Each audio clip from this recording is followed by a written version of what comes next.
The Jew of Malta is the story of Barabbas, who is a rich Jewish merchant in Malta.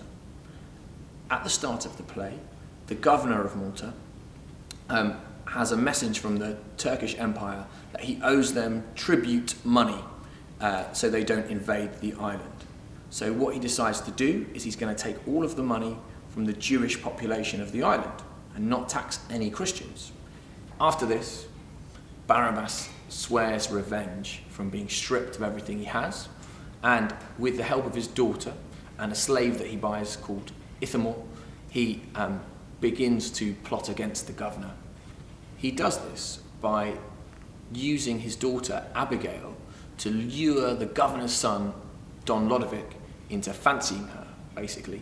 And he sets up a kind of rivalry between Lodovic and Matthias, who also is in love with Abigail, until they fight a duel and they kill each other and they both die. After this, his daughter turns against him and she becomes a nun, and he then swears revenge on her as well for betraying him. And with Ithamor's help, he poisons all the nuns in the nunnery.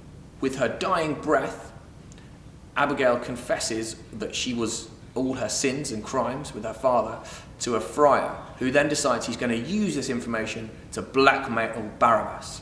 Barabbas pretends that he also wants to convert to Christianity. He then manages, with Ithamor's help, to murder both of them.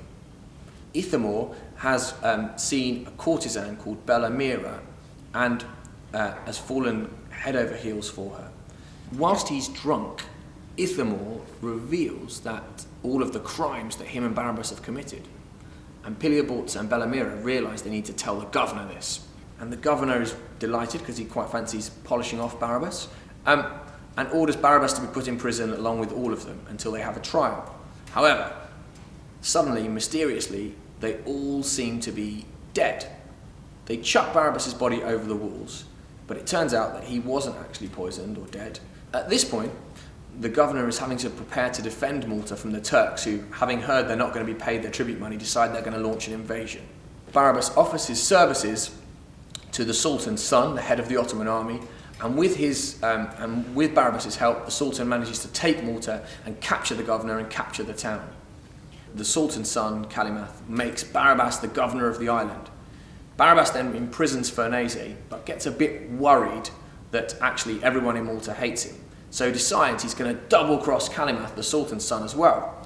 He makes a deal with Farnese that if Farnese gives him lots of money, that he will arrange to have Kalimath killed, and all of his men blown up in a farmhouse. The plan is that he's going to boil Kalimath in a cauldron. However, Farnese double-crosses him, and they seize Barabbas, they put him and then put him in a cauldron and kill him. With Barabbas dead, but also all of the Turkish army slain and blown up, Kalimath, the Sultan's son, is left as a hostage to the Christian governor Farnese.